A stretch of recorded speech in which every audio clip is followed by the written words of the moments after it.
Welcome to this training video. Today, we will introduce you to the text library feature of the HMI configuration software.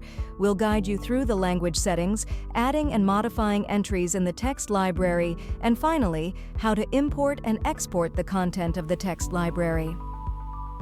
Let's start with the language settings.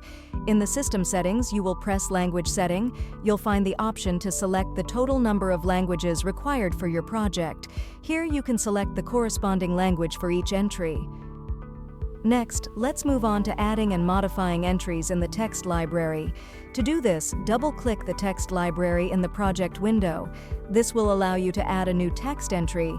You can set the number of states, enter a name for this entry, and then enter the corresponding text in different languages. Once you're done, hit Confirm.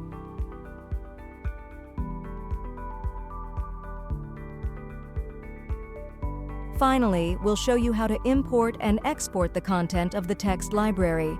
This feature allows you to easily transfer your text entries between different projects.